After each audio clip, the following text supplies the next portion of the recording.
Yes, yeah. But even like giving a kid a bonnet they put on, giving a kid we have a handmade clothes wood mallet. So what do you use? I had the pleasure of going and seeing a really interesting installation that Jody had at his Connecticut Historical Society Museum, and was so intrigued at what they've done to bring groups that were perhaps not traditionally engaged with the institution into it in a very meaningful way. And then a few months ago was at the House at Seven Gables for one of our monthly History Camp Boston outings. Behind the scenes event we did for during Christmas. A great time, and there learned about a program that they did that again brought people into their institution and involved the community, families, groups in the community, and so forth, who perhaps would not traditionally engage with the House at Seven Gables. And so it seemed to me like those would be two great examples to put together this afternoon and for all of us to be inspired by. So Anna and then Jody, thank you.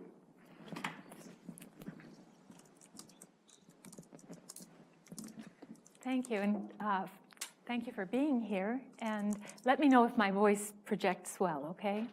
I'm Ana Nuncio, and I manage the settlement or community partnerships at the House of the Seven Gables. The Gables has a settlement legacy. What do I mean by that? I don't know if all of you how many here have visited the House of the Seven Gables? Okay, so you know about our settlement legacy. Our founder, Carolyn Emerton, was a very incredible woman, part of the progressive movement. And in 1908, she purchased this ruined mansion ready for demolition. The house had been empty for a number of years and began to restore it with an eye toward, once the house was renovated, to restore it according to the novel by Nathaniel Hawthorne, adding details that were not there originally, like the secret staircase, which is a big hit with our visitors.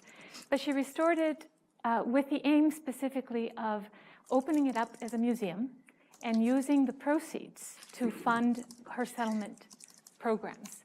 And at the time, in 1910, when she opened it up, it was a place where her settlement workers, she gave employment to the bright young women of her time who were graduating from universities, and sometimes many of them could not find jobs in universities. She hired them as her settlement workers and employed them for English language classes to teach the new immigrants of the time English, and also job skills of the time. So there were industrial arts for the boys.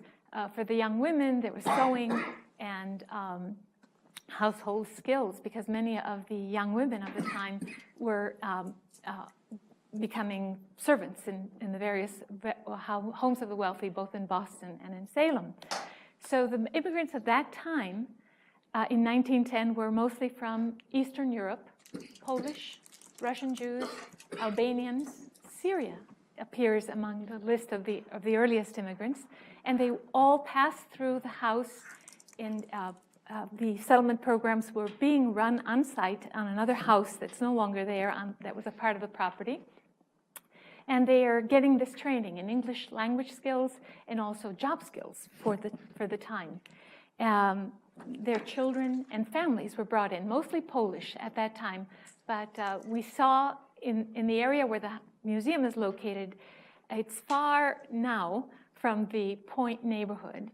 And all the immediate neighborhood around the House of the Seven Gables has become gentrified. So what was there all around it were tenements where the immigrants lived. And now more, not even a mile away, is the Point neighborhood of Salem, which is where our current immigrant community lives. And our current immigrants are mostly Dominicans, Caribbean origin. And I give you this backdrop because our museum decided in 2010 that it was going to adjust its settlement mission given that the after-school program and its summer programming that had been running since the late 60s into the 80s, and the children's after-school program particularly, that was no longer serving the population. It was originally, the settlement mission was intended to serve. And so they, it caused a lot of upset in the community that this, because anybody is sad to see a school or an educational institution close. And by that time, by the time I came along in 2010, the classes, any educational programs are no longer being run on site. On the campus of the House of the Seven Gables itself were mostly these old historic houses that were open. Mainly the mansion was open for visitors, but there's Hooper Hathaway and Retire Beckett House also on the properties, and certainly the birthplace, the home of Nathaniel Hawthorne, which was, the house was actually brought in 1958 onto this site where the Gables campus is.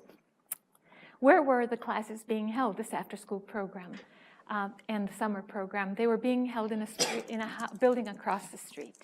And that closed. It was very, as I said, it caused an upset in the community because families, it was a huge advantage to have an after-school program and a summer program right there for the immediate neighborhood. But as I said, there were minimal numbers of immigrant children who were coming to that program. So a repositioning, and the board of the Gables decided that they would do now settlement partnerships outside, that they would, as long as another organization, nonprofit, submitted a proposal that aligned with serving our immigrant population or at-risk youth, that they would fund these programs, and that's where the money would go from the House of the Seven Gables. Pretty soon, I would say that not 2 years into the job, I discovered that we had a lot of contact with the community, mainly through our school programming, that I had some connection to the school system. I had taught English as a second language for students at the Horace Mann Lab School.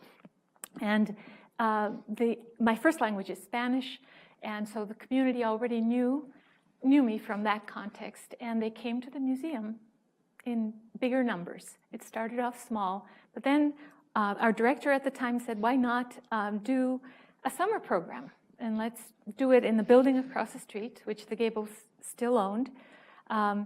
And we'll just do it in the summer, 8 weeks, and let's invite all the Salem Public School children who, of all language backgrounds, not just Spanish, and have them come on board and see if they like this. And what we discovered was that they loved the program, but what was a surprise to me was that the parents would stick around, and mostly because we made a decision with that first class of students that since they were newcomers, all of them, except for one child, were Spanish speakers from the Dominican Republic, and they had very little English. I mean, some of them had been in the country for 4 months.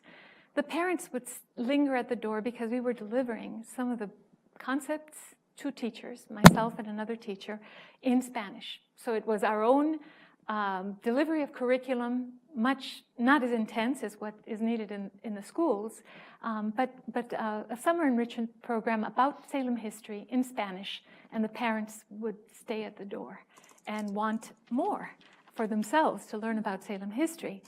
So in time, the program came into being in 2011, 2012, because of a grant that Essex National Heritage had acquired from the National Park Foundation. That was an America's Best Idea grant based on the challenge that Ken Burns issued, basically to engage underserved populations, involve them more in finding the hidden connections between their own histories. And this was not an easy thing to do, but almost heaven sent, because our population was from the Caribbean. And as you've probably seen in other sessions you attended, a very close connection to Salem and the Northeast region in that way. So this comes from a presentation that was done last year at Salem State University. They led the first, I don't think it was the first symposium, but I see some of the people who presented, basically exploring the question of slavery on the North Shore of Salem, of the northeastern United States, because the notion still prevails in some minds, that slavery was just a southern thing, but in fact, there were houses, there still are, that clearly show that slaves were held up in Salem for a long, long time. So at that slavery symposium, as you can see from the presenters, Marianne Sujewski, Director of Interpretation Educational Programming at the National Park Service, talked about the Derby House, and Olivia Searcy of the Royal House and Slave Quarters Museum in Medford talked about their astonishing site, which has artifacts and educational programming. I know that Olivia is no longer there. And then I presented on the House of the Seven Gables, and I specifically was presenting the Caribbean Connections program, which, as you can see from, and I wanted to keep Olivia Searcy's first two slides because I found that the connection with the kids that we had in now this will be the fourth year of Caribbean Connections, tapped into identity. And many of our Dominican students had, it's a complicated story, but we'll get there. But basically, I wanted that definition to stand. Enslavement, what is it? It's a system in which a person is the legal property of another and is forced to obey them. So we talked about this in Spanish with the class, and what I discovered, if we think that slavery is a difficult topic for us here, it's also a difficult topic, a very difficult topic with Dominican students and their families. So I've mentioned the goal of Caribbean Connections and how this program has evolved. So I thought, well, what's the hook with the families and actually the students? It's the things we know about the slave history of, let's be very specific, of where are the kids, the House of the Seven Gables. And we find that in the House of the Seven Gables, in the archives, we know that one of the owners, John Turner II, leaves in his inventory the record of 3 slaves. We have now found out that there are 2 more. And in preparation for our 350th anniversary, those facts will also be coming to light. But these kids were at the museum. They could see the place. They toured the mansion. This was a physical connection to somebody in the house. We gave them the entire tour, so it wasn't just about slavery. But then from things I had observed as a teacher in the school system, I decided that we were going to have to amplify the perspective and leave Salem, not make it the focal point now that the kids were grounded in Salem, and expand it to the larger, talk about the history of the Dominican Republic. And because of that first group of students, they were first-generation students, like myself, mostly Spanish-speaking, and where they immediately connected was about Christopher Columbus and his voyage to the New World. And they knew, of course, all the ships, and also I was trying to get at more of the connection from perhaps what their families knew about ports in the Dominican Republic that had some connection to Salem, because there had to be a connection. I mean, when you go up to Salem, people will comment, proudly so, that it's a very diverse city, multiracial families. This didn't happen by accident. This connection to Salem had to have been there for years and years. So I was probing that a little bit with the students and their families. And what we decided to do was to present a picture, talk about the slave trade as a global event, not just Salem-specific or even northeastern United States, but a global event. And as you can see from, we talked about it as a Caribbean castaways, because the thing that stayed with me was that the students in the first year talked about themselves as being marooned in Salem, that they had just arrived, which is a natural feeling, I suppose, for a first-generation immigrant. But remember, they don't have the English language yet, so they were castaways. And what we did was, we talked about this big picture. I had a real wall-size map, very nicely done. But after talking about Columbus's trips to the New World, I wanted to see how the kids had processed that. And at first, they had heard in the house of the Seven Gables about the triangle trade, and it was a very clear triangle. And what was there at the center? This is their reconstruction of the map and what we had talked about in class. First of all, you'll see in the label that they gave the map, they were really struck by all of the plants and animals of the New World. That's in Spanish on the border. And they showed how some of these things were completely unknown to the Europeans who were coming over when they came to America, North America, but then also what they found when they got to the Caribbean. So some of the fruits and crops that were in Latin America and the Caribbean. The inset there is all those codfish, because the first thing that they knew right away was bacalao, is the word in Spanish for codfish.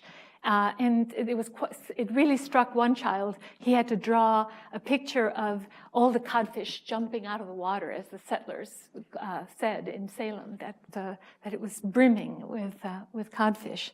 So, in the first group in the fall of 2012, we then had a second phase. So we started in the summer and then in the fall. And what was dramatic was that in the fall segment, which was held at the Bowditch School, the kids were more English dominant, and therefore they themselves asked, we used more English instruction when we were delivering the curriculum. Then I'm only taking highlights from the second term of the program. There was a third voyage, and I decided at that point that it was good to study geography and history and have them recall their own history in the Dominican Republic as they understood it. They were immensely proud that they had Columbus had landed in the Dominican Republic. This was a big thing, distinction. And we talked a little bit about what had happened to the native peoples of the Caribbean. These were middle schoolers, so they got into some topics without calling it genocide. How many people? Why aren't there that many Taino people left? But I decided that if we were going to get into the identity and what I saw as a struggle in Salem, first of all, because the Spanish-speaking population of Salem, primarily Dominican, was and still is newcomers and even first generation, very marginalized. In what you see is that the schools will complain of non-engagement by the parents, that they don't come to school, that the kids, because of the language barrier, are almost immediately falling behind, all of those things. But I thought, well, we have a big canvas. We're going to talk about, yes, those geographical and historical facts, but I need to get at the identity issues that the kids are going through. One of the things I discovered, and I've since been checking with my fellow educators, is that Dominicans, because of their complicated history, they share the island with Haiti, right? But Haiti embraced its African heritage much more than the Dominican Republic. And you have to remember that until the 60s, for decades, they had a dictator there, Trujillo, who he himself was so ashamed of his own African heritage that he'd powder his face to make it look whiter. And then, of course, it was a brutal regime. So people are very, very reluctant. Even though that is in the past, I think what has stayed with people is a reluctance to engage with public institutions. And again, there is in Salem, even though it is a very diverse city full of immigrants or descendants of previous waves of immigrants, there is a divide, and it is along racial lines. And the sad part of it is that I think most of the families, until you gain their trust, don't want to talk about this with you, because it's a shock to their system to realize when they come, they identify with Spain or with a Hispanic heritage. They do not see themselves as black. And it's a shock to the system to realize how much the larger majority culture immediately sees that and sees them as nothing but, even though we'll see variations in a family, as in all Latin American families, in skin color. So I thought, knowing how powerful children's literature can be, I remembered that there was a trade book I had come across 10 years before called La Peineta Colorada, the Red Hair Comb. And it was written by a Puerto Rican author and illustrator team, Fernando Picó and Maria Antonia Ordóñez. And I thought, first I want to see the kids, have the kids see Spanish names, so that they will eventually, when they do their emotional response to the book, see themselves as writers too. I also knew that the book had been internationally recognized by, it had been published actually as a co-venture by Venezuela and Puerto Rico, and that it had been published by, under the auspices of the National Council of Churches in the US. So it had a lot of distinction. The unfortunate part of it, of this, is that it does not exist in English. We asked the publisher and the Jesuit priest. He's an old, aging Jesuit priest who refuses to have it translated to English. His idea being that he wants it first to be known in Spanish. And there are reasons for this. But this book is hardcover, and it's now available in paperback. The Spanish editions have run out. We had to order in Barcelona to get the last few copies to use with the kids in school. And what we decided to do was to do a picture walk through the book and talk about, first of all, who were the main characters, and there are three.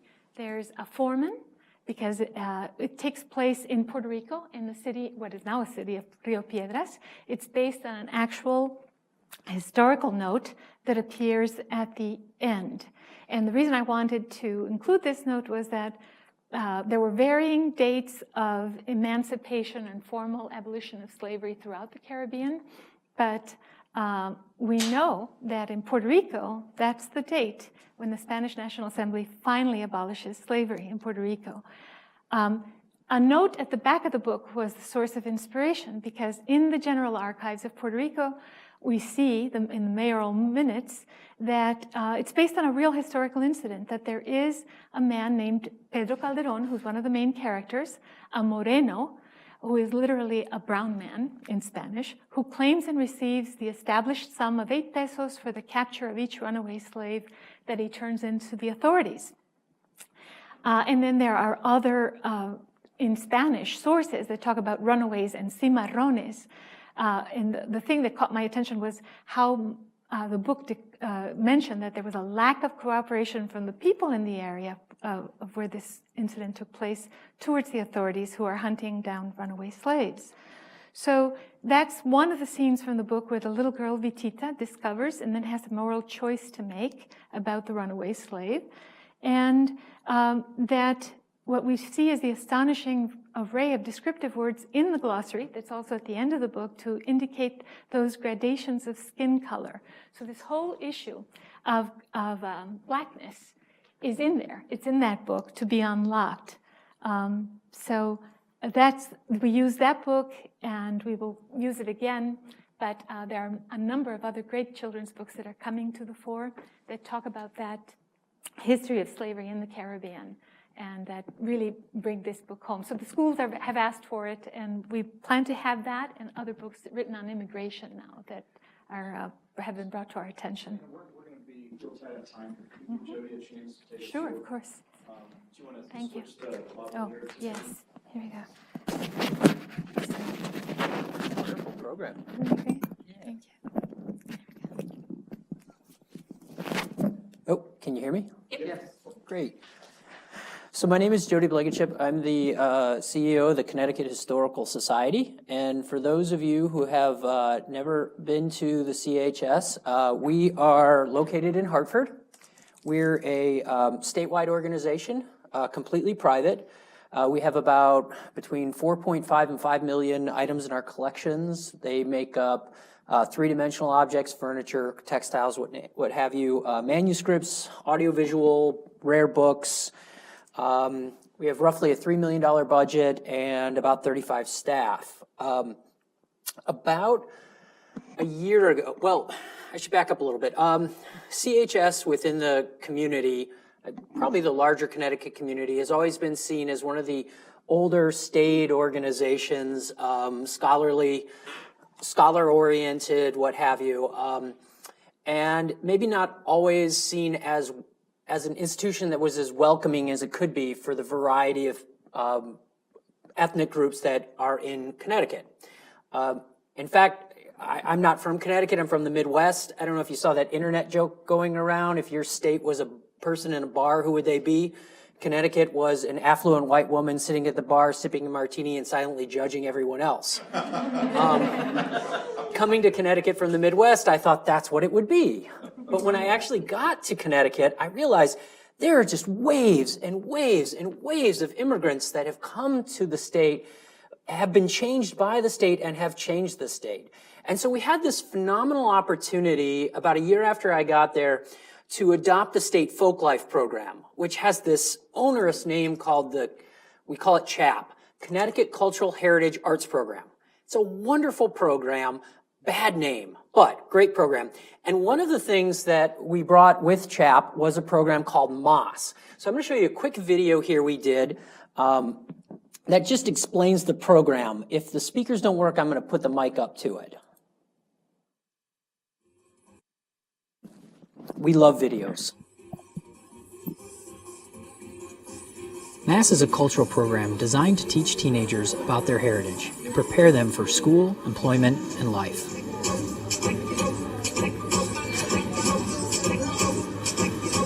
MASS is a beloved art form in Greater Hartford's West Indian communities.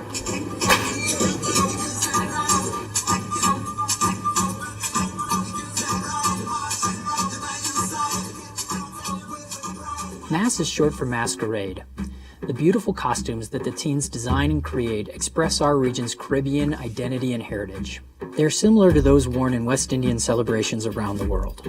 The Connecticut Historical Society began collaborating with the Folk and Traditional Arts program to document, share, and celebrate our state's diverse communities, especially with our children. It means a lot to me because when I grow up and I have children and my children have children, I want them to keep being in touch with their roots. I want them to know about this tradition that our family has. I want them to know how fun it is, the creativity you can put into these costumes that you make as well.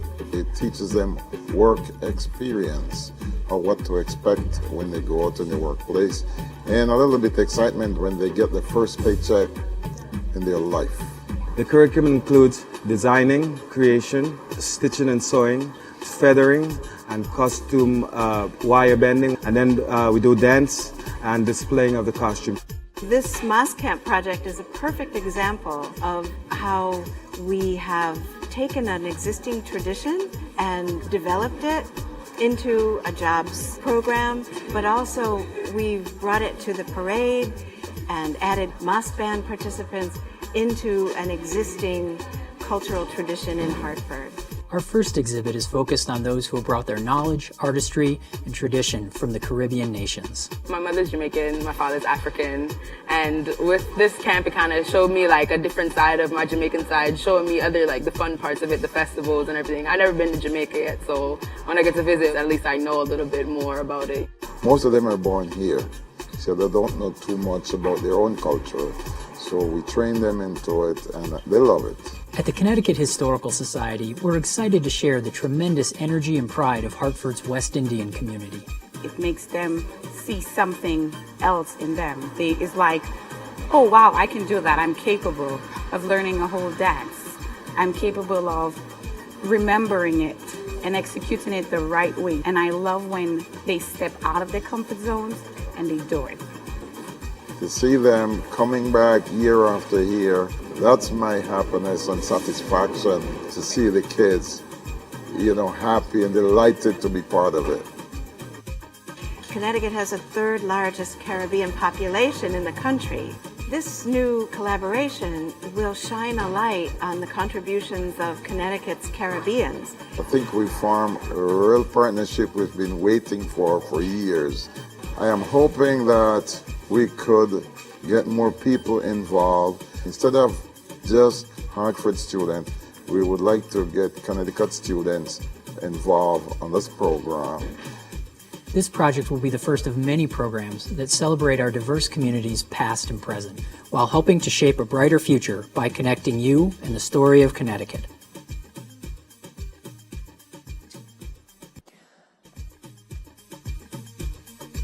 So as you saw, basically this is a jobs program for students. We have a large Caribbean community. Most of them came in the 1950s to start cultivating tobacco in the Connecticut River Valley. If you ever smoke cigars like I do, you know a Connecticut shade leaf tobacco wrapper is very important. So we were recruiting West Indians left and right to come and work the tobacco crop, and they settled in the north end of Hartford. It's a very politically savvy and important community in the state, especially in Hartford politics. There's a lot of tension between the West Indian community, the Puerto Rican community, the African American community, and the white community with more established subsets, Italian, Irish, what have you, mostly along political and economic lines. This group came in, they rose up very quickly, they quickly assimilated, but they kept their own culture. The West Indian Social Club is still a staple in the neighborhood. The parades that we have that celebrate Jamaican independence, Mas is short for masquerade. It's the pre-Lenten festivals that would be all throughout the Caribbean, except so it's Mardi Gras, but you're not going to go dance in those outfits in Hartford in February. It's not going to happen. So we celebrate Jamaican independence in the beginning of August. And so it's a great community. They've had an enormous impact on Hartford and basically the entire Connecticut River Valley. But they weren't a part of the story that the Connecticut Historical Society was telling. And so we worked through Moss, we worked with the West Indian Social Club, some of the other local community organizations to bring these kids in. As they said, a lot of the kids were born in Hartford to mixed marriages. The father may be African American or Hispanic, the mother West Indian, what have you. So there isn't that direct connection. The kids are not going back to the islands like the generation before them. But because that culture is not just important to them, but to the city as a whole and the region, we felt it was important to make sure that that is handed down generation after generation. So they work with the elders in the community, they learn the traditions, and it's not just how to make costumes and dance, but you're spending time sharing values, folk traditions, stories, everything else that came from the Caribbean and is still alive in the older community in that area. And the kids learn basic job skills. For some of them, almost every one of them, this is the first job they've ever had. These are 15, 16-year-old kids. So they're learning things like how to show up on time. You know, the things that all of us have to learn in our first jobs, they're doing here, but they're doing it by learning their cultural heritage and keeping that alive, hopefully for at least another generation. So we're really happy about this program. It's going to be its 6th year this year. Again, we're very happy. The challenges for this type of thing, number one is funding. Funding is always a problem. It costs us about $75,000 a year to do this right. And we used to get a grant from the city of Hartford that was for youth employment, for jobs programs. They cut back on that. The state in Connecticut is having a very difficult time with funding. So that's off the table, as is the city of Hartford. But trying to raise private dollars for this, it is a heartwarming story. So we feel pretty comfortable about that, although it is a constant annual challenge. The other problem we have is longitudinal data to prove the effectiveness of this program. We are finding that a disproportionate number of students who go through this program are going on to college. These are coming from relatively poor families. So it isn't as though, you can expect a high percentage to go on to college, but we are seeing the kids in this program, whether they're predisposed to that or not, are going on to college. But in 6 years, we don't really have the time needed to collect data to prove its effectiveness. And then the third challenge we face as the Historical Society is this history? I can't tell you how many of these folks on social media just attack us every time we do this program saying, since when are you an art museum? This isn't history. What are you doing over there? I think that's ridiculous. Of course it's history. It's about the culture of the region. It's been around for more than half a century. History is not always interpreted in traditional ways in exhibits and books and other things. Many times it's done through dance and music and other things. The first time we had this display, after the kids do the costumes, we put them on display. We do an exhibition about the tradition. We team up with West Indian Social Club and what's been happening in that year. The kids all come in. We do a big celebration. I think the first time we did this, it was quite a culture shock. If you can imagine our traditional audiences coming and seeing those kids dancing in the parking lot of the Historical Society in Hartford's West End, was not the kind of group you would imagine interacting.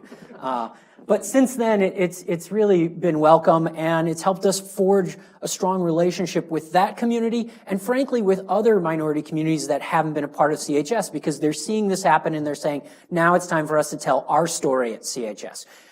While we haven't always been a welcoming institution, we are seen in the state as one of the standard bearers for Connecticut. We are a Connecticut institution. We're 191 years old. We've been there forever. If people have something at CHS, they see that as legitimacy. And a lot of these groups want to show that they are a legitimate community. They have a story they're proud of.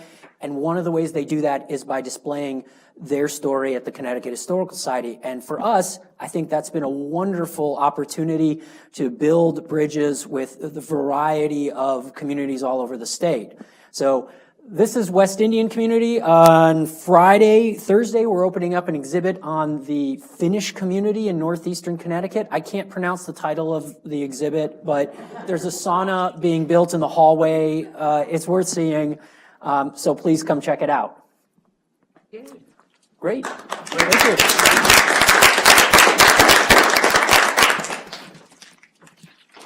Thanks very much. Two great programs. All right, we're going to do a wrap up downstairs. Maybe if there's a question, young lady? Okay. I'll get to be the start. What? I'll get to be the start. In this one? No, I meant, for your program. Oh, for the program? I think probably 13 or 14. Okay. Yep. Couple more years for you. All right, thanks everybody. Let's make the main room and do a quick debrief. Thank you very much, Anna. Thanks, Jody.